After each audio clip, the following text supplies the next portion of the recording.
Ang kwentong ito ay hango sa totoong buhay. Karanasan ito ni Biko. Taong 1977, Panabo, Davao del Norte.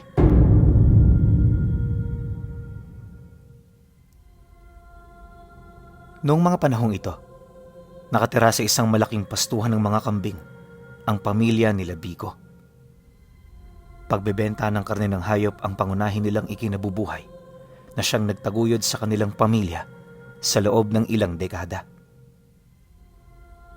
Marami na silang naipundar sa pagbebenta ng hayop at mga karne nito, kaya naman yung tatay niya walang balak na talikuran ang ganoong trabaho. Bagaman malayo sila noon sa baryo, hindi ito gaanong problema, lalo pat anumang oras pwede sila roong pumunta. Ayon pa kay Biko na, noong mga panahong yon, malaki ang impluwensya ng kanilang pamilya buhat sa pagiging malapit nila sa malalaking personalidad. Normal lang naman ito para sa kanila, lalo pat may pakinabang ang mga taong yon sa kanilang negosyo. Marami rin na nagsasabi noon na marangya ang buhay nila, kaya kahit ano magagawa nila. Pero para kay Biko, hindi yun mahalaga dahil may mga pangyayaring walang kaide-ideya ang mga tao na nasa paligid lang nila. Langid kasi sa kaalaman ng marami, gabi-gabi silang dinadalaw ng isang nakakatakot na nilalang sa kanilang tahanan. Matagal na itong binibigyan ng mga kambing ng tatay niya para lamang hindi ito makapaminsala.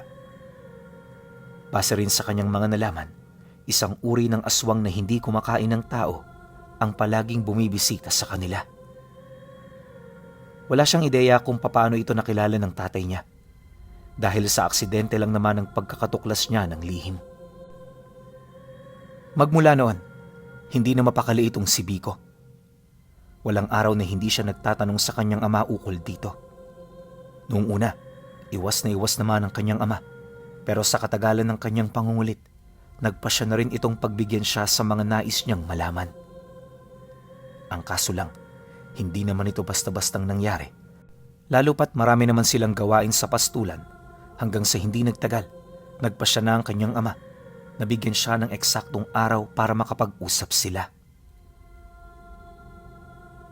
Nang marinig naman niya ang tungkol dito, matyaga siyang naghintay. Alam niya na kapag hindi pinapansin ang araw, mabilis itong dumaraan. Di nagtagal, nang sumapit na ang araw na kanilang pag-uusap, maaga pa siyang umuwi. Pagdating niya sa kanila, nadatnan niya ang kanyang ama na kasalukuyang nakaupo habang pinagsisilbihan ng mga katulong nila. Sa pagpang-abot naman ng kanilang paningin, agad naman itong pinaalis ang lahat ng katulong upang magkaroon sila ng pribadong pag-uusap. Paglabas ng mga ito, dali-dali naman siyang umupo sa harapan ng tatay niya habang tahimik na nagmamasid sa buong paligid. Pagsarado naman ng pinto, dito na ito nagsimulang humigop ng kape. Pagkatapos muli itong tumingin sa kanya para magsalita. Alam kong marami kang tanong, pero makinig ka muna sa mga sasabihin ko. Una, hindi natin kilala ang nilalang na yon. At ikalawa, sumusunod lang tayo sa batas na inihayag niya. Kailangan at obligasyon ito ng ating pamilya kung hangad natin ang mapayapang buhay. Huwag mo sanang kakalimutan, anak. Wala tayong kakayahang matalo ang ganoong uri ng nilalang. Nang marinig naman niya ang sinabi nito, agad naman niyang binanggit ang tungkol sa mga albularyo at antingero. Anya, madali nilang maitataboy ang aswang. Sa tulong ng kanilang salapi, hindi na sila mahihirapan na maitaboy ito sa kanilang lugar. Mariin din niyang inilahad. Marami silang antingerong kakilala, kaya kung tutuusin, walang dapat na ikatakot ang tatay niya. Dagdag pa niya na, ito lang din naman ang gumagawa ng takot, kaya sa bandang huli, namumuro ang nilalang sa kanila. Tay, paano ko rerespetuhin ng demonyong yun kung lahat ng hiling niya binibigay mo? Huwag kang matakot. Gawin mo kung ano ang nararapat. Mukhang hindi ang nilalang ang may problema. Mukhang ikaw. At ano ba ang nalalaman mo tungkol sa demonyong yon, anak? Sabagay, nasasabi mo lang yan dahil wala kang kaalam-alam. Ipapaalala ko lang sa iyo yung demonyong yon ang pumatay sa lolo mo. Kinatay din ito ang iba nating mga kadugo noong unang panahon. Kaya ngayon mag-isa tayo sa lugar na ito. Yun din ang dahilan kung bakit hawak natin ang napakalawak na pastuhan. Utang natin ang lahat sa kanya. Kaya hindi ba mas maganda kung magbabalik tayo ng utang na loob sa nagbigay ng lahat ng kasaganaan para sa ating pamilya? Dagdag pa nito na may kasunduan sila nito, kaya mananatili ang ganoong gawain sa kanila hanggat meron pa silang ari-arian at kakayahan. Para sa kanya, yun lang ang mahalaga at wala ng iba. Kung ayaw mo sa ganitong pamamalakad ko, makakaalis ka na sa aming puder. Marami naman tayong lupa sa mga karatig baryo. At kung gusto mo, pwede kong ibigay sa iyo ang pamamahala sa lupang natipuhan mong pagtirhan. Matanda ka na, Biko. Hindi ka na dapat nag-aalala sa mga bagay na wala ka namang kontrol. Tapos na ang usapang to. Pwede mo nang ipagpatuloy ang mga gawain mo. Dahil sa sinabi ng kanyang ama, wala na siyang nagawa kundi ang sumunod. Alam niya kasing hindi niya na ito makukumbinsi, kaya wala nang saysay ang makipagtalo. Isa sa pinagbatayan niya nito ay ang diretsyong pamamaraan ng pag-iisip ng kanilang padre de pamilya. Alam niya na kapag nakapagpasya na ito sa isang bagay, walang kahit na sino sa kanila ang may kakayahang sumira pa ng ganoong desisyon. Napatunayan na rin niya yon sa loob ng ilang dekadang pamumuhay kasama ang kanyang ama. Dumaan pa ang mga araw, pinili niyang manatili sa tahanan nila. May konting tampuhan man, napagtuunan niya pa rin ang atensyon ng pamamastol ng mga kambing. Yun nga lang, bihira na siya kung humawak ng mga hayop dahil nga sa medyo iniisip niya pa ang tungkol sa nilalang na gabi-gabing nananalasa sa kanilang mga alaga. Kapag siya rin ang namamasto ng mga ito, palagi siyang maaga kung umuwi. Hindi alintana kung nabusog na ba o nananatili pa ring gutom ang mga hayop na kanyang dala. Dahil sa ganun niyang pag-uugali, hindi naman ito nagustuhan ng tatay niya. Bilang parusa, inutusan siya nitong pamastulan ang mga kambing sa loob ng 1 linggo. Inubliga rin siya nitong umuwi ng 6:00 nang sa gayoy hindi mainitan ang kanilang mga alaga. Nang marinig naman niya ang tungkol dito, di niya mapigilang umalma. Anya, hindi lang naman pamamastol ang trabaho niya. Napilitan din siyang idamay ang kanyang mga kapatid na kesyo wala itong trabaho sa kanila at palagi lang itong umaasa sa mga katulong na nasa bahay. Ang kaso lang, imbis na maunawaan ito ang kanyang daing, hindi siya nito dininig. Inaasahan naman ito ni Biko, lalo pat sa lahat ng kanyang kapatid, siya lamang ang hindi pinapabura ng tatay niya. Bukod kasi sa marami siyang nalalaman, palagi rin siyang kontra sa lahat ng pasya nito sa buhay. Ang ganun niyang pag-uugali, ang naging daan upang mas kamuhian siya nito bilang anak. Ilang araw ang lumipas, nagpatuloy naman ang kanyang pamamastol. Bagaman may mga pangungutyang nagmumula sa kanyang mga kapatid, hindi niya ito gaanong pinagtutuunan ng pansin. Nababahala mang gawin ito araw-araw, tatag ng loob at talas ng pag-iisip ang kanyang pinanghawakang armas. Palagi rin siya noong nagdadala ng bagong hasang itak, nang sa gayoy makaya niyang labanan ang kahit sinong haharang sa kanyang daraanan. Akala niya, yun lang ang kailangan niya para katakutan siya ng nilalang. Pero lingid sa kanyang kaalaman, marami pa palang mangyayari na hindi niya inaasahan. Pagtungtong ng araw ng Miyerkules, habang nagpapastol siya ng mga kambing, may nasipat siyang isang binatilyo na halos kaedad niya lang kung titingnan. Dahan-dahan itong naglalakad sa kakahuyan, animoy nangangaso ito ng hayop. Ilang metro rin ang layo sa kinaroroonan nito, naroon ang isang bata na halos nasa edad 15 anyos lang. May dala-dala itong sako, tapos isang mahabang sibat na may tali sa hawakan nito.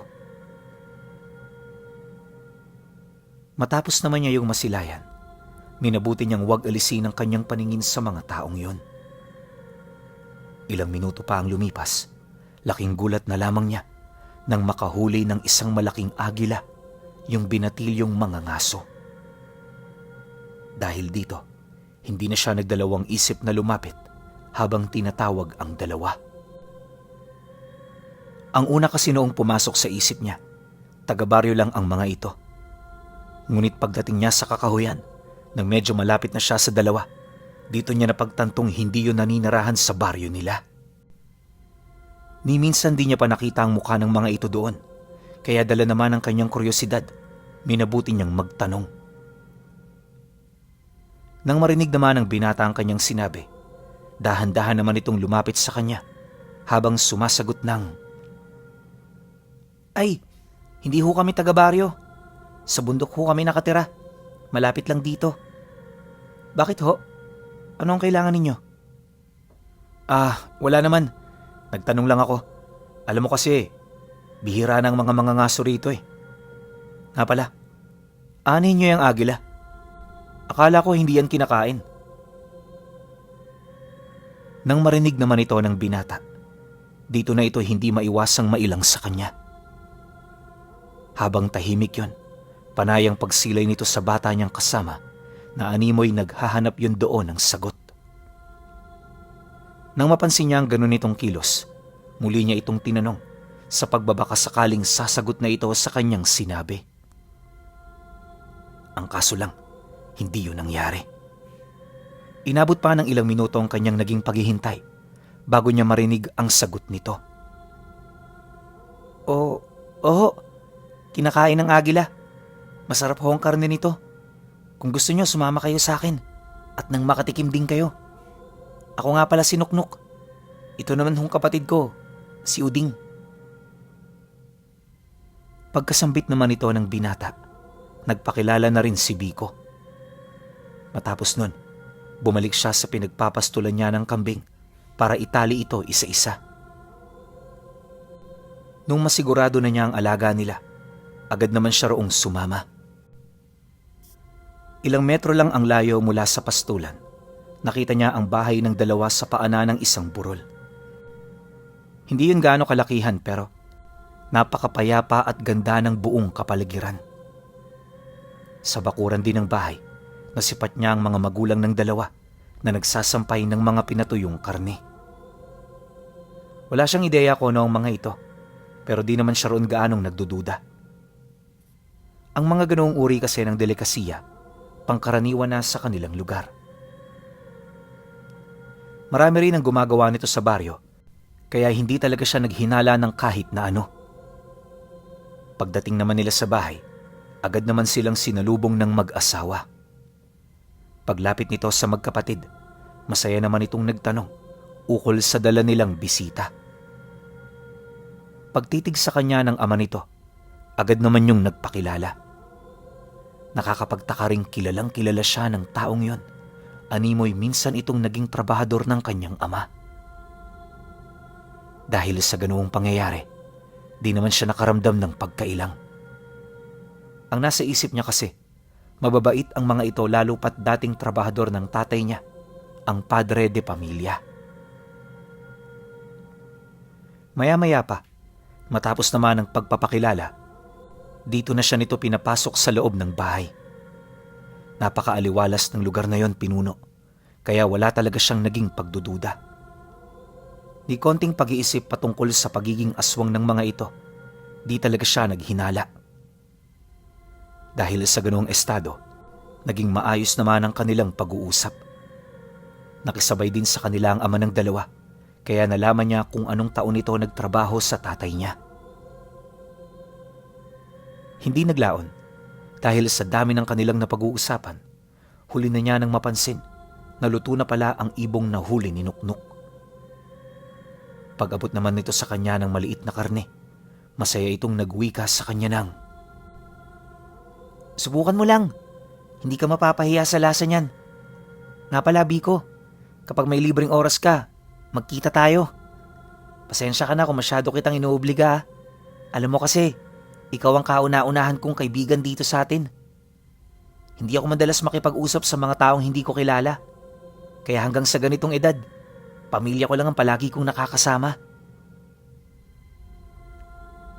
Nang marinig naman ni Biko ang sinabi nito, di naman niya maiwasang mapangiti. Sa isip-isip niya kasi, mababait naman ang mga taong yon, kaya wala siyang rason para tanggihan ang alok nito sa kanya. Sa pagpapatuloy naman ng kanilang pag-uusap, inilahad niya na kagaya ni Nuknuk, wala rin siya gaanong kaibigan. Dahil sa kanyang sinabi, labis naman itong ikinatuwa ng ama nito. Lumipas pa ang mga araw, naging madalas na ang kanyang pagpunta sa bahay ng pamilya ng kaibigan niya. Palagi namang bukas sa kanya ang pintuan ng tahanan, kaya hindi na rin siya nailang. Habang tumatagal na gano'n at gano'n ang kanyang ginagawa, unti-unti na rin siyang nasanay sa pamilyang yon. Sa loob ng ilang buwang pagpunta niya rito, walang kaide-ideya ang kanyang ama sa kanyang mga ginagawa. Bukod kasi sa palihim siya roong pumupunta, wala rin siyang pinagsasabihan kapag umaalis siya sa kanila. Natatakot kasi siya na baka pagbawalan na naman siya roong pumunta. Ayon sa kanya, magmula noong nakilala niya ang pamilya ni Nuknuk, tila bang nagkaroon na ng direksyon ang buhay niya. Ito rin ang panahon kung saan nakaramdam siya ng matinding tuwa sa lugar na minsang nagbigay sa kanya ng matinding kalungkutan at dagok. Kahit mayaman kasi sila pinuno, di niya ito gaanong nararamdaman. Inaasahan naman niya ito bilang isa sa mga anak na kinamumuhian ng sarili niyang magulang. Habang tumatagal ang kanilang pagkikita ng pamilya ni Nuknuk, unti-unti siyang nagkakaroon ng rason para manatili sa pastulan. Lumalayo na rin noon ang kanyang loob sa sarili niyang pamilya dahil sa halos isang buong araw, dito niya lang ginugugol ang kabuuan ng buhay niya. Akala nga niya hanggang sa pagtanda na ito, pero lingid sa kanyang kaalaman, napapansin na rin pala ng tatay niya ang mga kaduda-duda niyang ikinikilos. Isang hapon, habang nagluluto sila ng ibon sa bahay nila Nuknuk, bigla naman siyang natigilan matapos niyang masilayan ang tatay niya at ang mga tauhan nito na mabilis na naglalakad patungo sa bahay. Ilang minuto pa ang lumipas, dumating na rin ang mga ito kasabay ng walang pagdadalawang isip nitong pagpasok sa bakuran ng bahay. Nung magkaharap na sila ng tatay niya, nakita niya ang matinding galit na namumutawi sa mga mata nito. Kailan mo pa natagpuan ang lugar na ito, Biko? Bakit hindi ka man lang nagsabi sa akin na meron ka pala ritong kaibigan? Kahit kailan talaga, palagi mo na lang akong binibigo. Pagkasambit naman ito ng mga kataga, bigla namang lumabas ng bahay ang ama ni Nuknuk. Nung mapansin ito ng kanyang ama, di naman niya maiwasang magtaka, gawa ng bakas sa mukha nito ang labis na pagkaalarma. Napilitan na rin itong umatras sa kinatatayuan nito, indikasyon ng isang mapanganib ng tao ang kanyang nakita. Pagdating naman ito sa kanilang kinaroroonan, bigla naman itong ngumisi habang nagwiwika sa kanyang ama ng, Pasensya ka na, Rolindo, kung hindi nakapagpaalam sa iyo ang anak mo. Paano ba naman kasi? Masyado kang mahigpit sa kanya.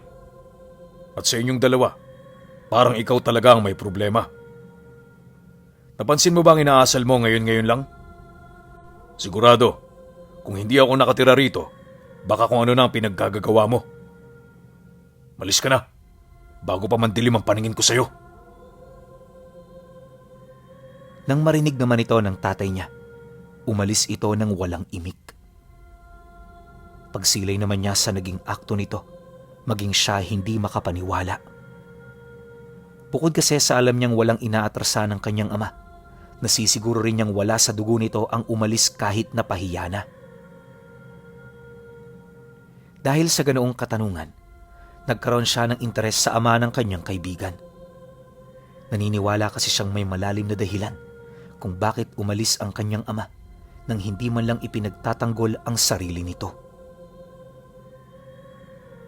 Paglayo naman ng grupo, taos-puso naman siyang nagpasalamat sa ama ni Nuknuk. Bagaman marami siyang itatanong, minabuti na niyang manahimik. Para sa kanya kasi, may mga bagay na mas mainam na manatiling lihim kaysa alamin pa. Ang kaso lang, nung akmang papaalis na siya, muli siya nitong pinabalik. Ayon dito, hindi niya pinahihintulutan ang mga taong malapit sa kanya na walang nalalamang kahit na ano ukol sa mga nangyari.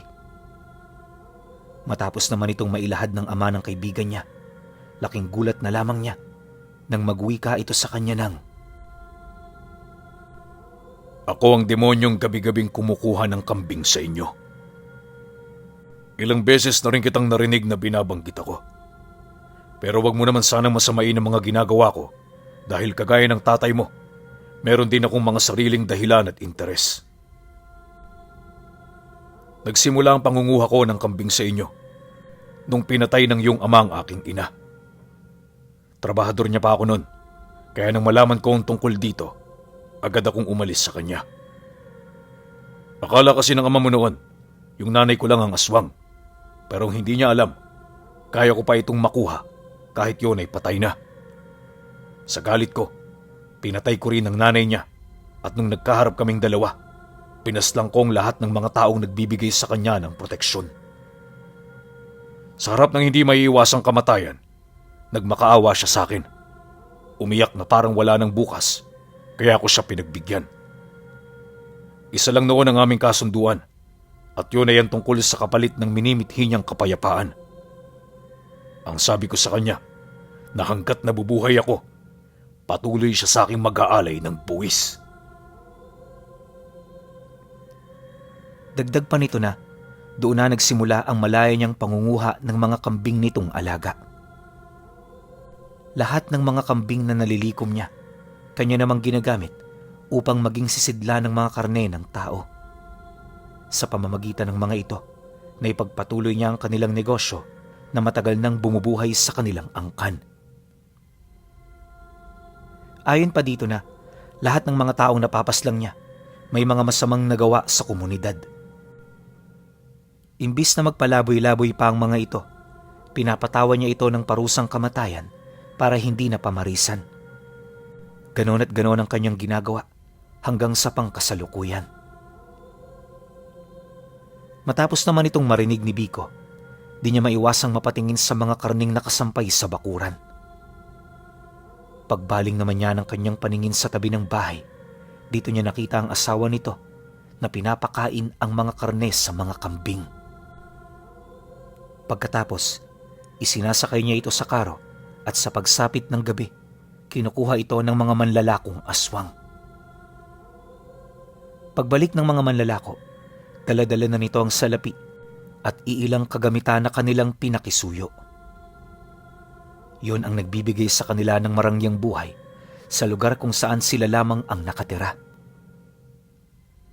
Mariinding inilahad ng ama ng kaibigan niya. Hindi ito kumakain ng tao. Mga hayop lang ang kinakain nito, kaya kung titingnan, akalain mong isa lang itong pangkaraniwang individual. Nang marinig naman niya ang lahat ng yon, parang nablangko bigla ang kanyang isip. Walang sabi-sabi, agad naman siyang kumaripas ng takbo sa takot na baka patayin din siya nito. Pagsilay naman ni Nuknuk sa ginawa niya, agad naman siya nitong sinundan. Ang kaso lang, hindi na siya nito nagawa pang maabutan. Bukod kasi sa napakabilis niya, agad din niyang narating ang bahay nila. Akala niya, yon ang ligtas na lugar para sa kanya, pero ang hindi niya alam, yun pala ang lugar na magbibigay ng matinding panganib sa kanya. Pagpasok pa lang kasi niya sa loob, nadatna na niya ang kanyang ama kasama ang mga pinagkakatiwalaan nitong tauhan. Bawat isa abala sa pagsisiyasat ng mga armas. Ang nanay at mga kapatid naman niya, tahimik lang na nakaupo sa isang tabi. Bawat isa, walang nangahas na magsalita o magtanong sa ginagawa nitong paghahanda.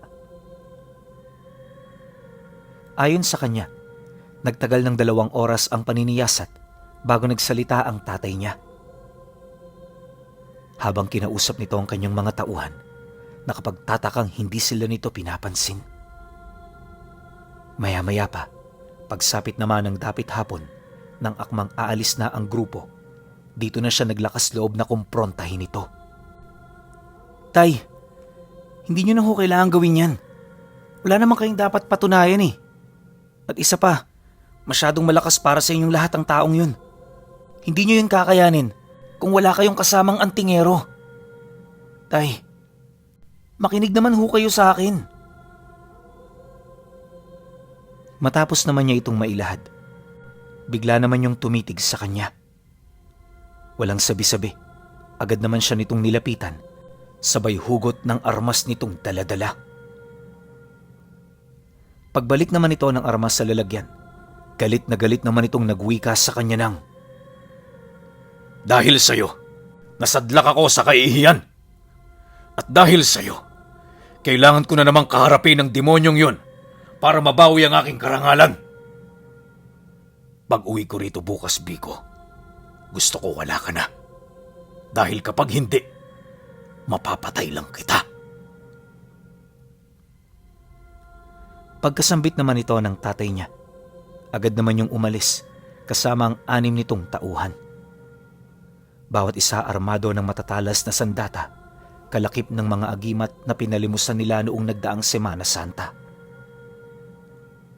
Paglayo naman ito sa kanilang tahanan, di na rin siya nagdalawang isip na mag-empake ng kanyang mga gamit.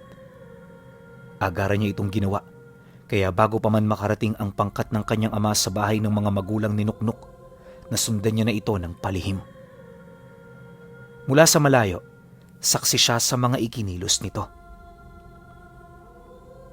Pagdating pa lang nito sa bahay ng kaibigan niya, nakita niyang walang habas na nitong pinagsisisira ang lahat ng gamit sa paligid.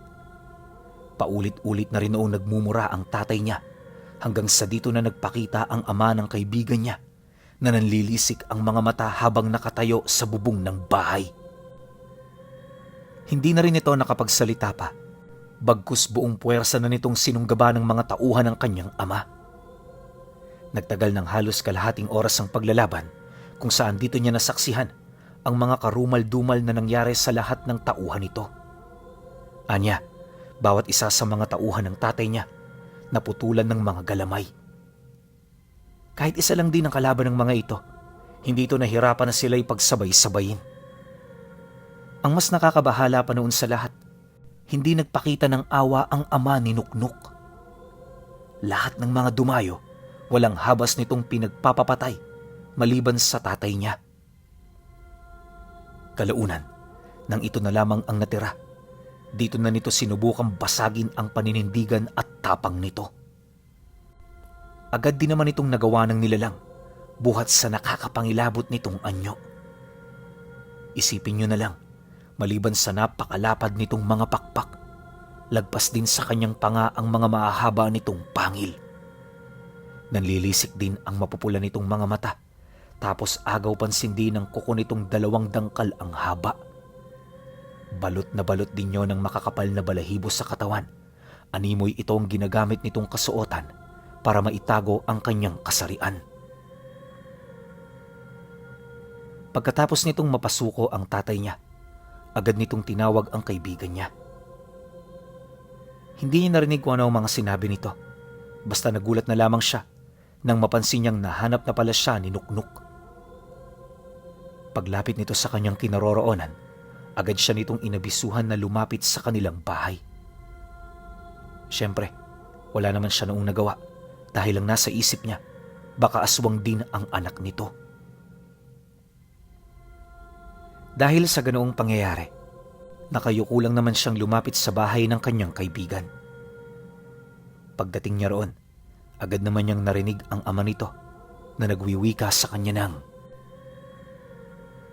Tingnan mo, Biko, kung anong ginawa ng sutil mong ama. Dahil dito, paparusahan ko siya. Pero huwag kang mag-alala. Para sa'yo, hindi ko siya papaslangin. Naway ang kaparusahang ito ay makapagpabago sa takbo ng kanyang ugali. Matapos naman itong makapagsalita, Sapilitan naman itong kinaladkad ang tatay niya hanggang sa marating na nila ang malaking tipak ng kahoy. Walang sabi-sabi, agad naman itong ipinatong doon ang kamay ng kanyang ama, sabay putol nito gamit ang nakasukbit nitong itak. Kahit napakatalas nun pinuno, hindi kaagad naputol ang kamay ng tatay niya sa isang hataw lang. Kinakailangan pa itong hatawi ng 3 beses ng nilalang bago ito tuluyang kumalas. Pagkaputol naman ng kamay ng tatay niya, nilawayan ito ng nilalang, dahilan para tumigil ang walang patid nitong pagdurugo. Matapos nun, ito na rin mismo nag-abiso dito na umuwi na. Bago rin ito tuluyang makalayo, inilahad nito sa kanyang ama na kailan may hindi na siya babalik pa. Kalaunan, nang mawala na ito sa kanilang paningin, agad namang nagpalit anyo ang nilalang. Kampante itong lumapit sa kanya habang bukas palad siya nitong tinatanggap sa kanilang pamilya. At kagaya nga ng inaasahan, doon nanirahan si Biko sa loob ng 1.5 dekada. Kahit maaswang ang mga ito pinuno, ni minsan hindi siya nito trinaydor. Itinuring din siya nitong parang totoong anak na siya namang hindi niya naranasan sa tunay niyang pamilya. Ngayong may sarili ng pamilya si Biko, naniniwala pa rin siyang buhay pa rin ng mga magulang ng kaibigan niya. Saan man ito naroroon, alam niyang masaya itong namumuhay na walang iniisip na problema. At bagaman marami rin siyang pinagkakaabalahan, ni minsan hindi niya nakalimutan ang kaibigan niyang si Nuknuk, ang batang kumakain ng karne ng agila.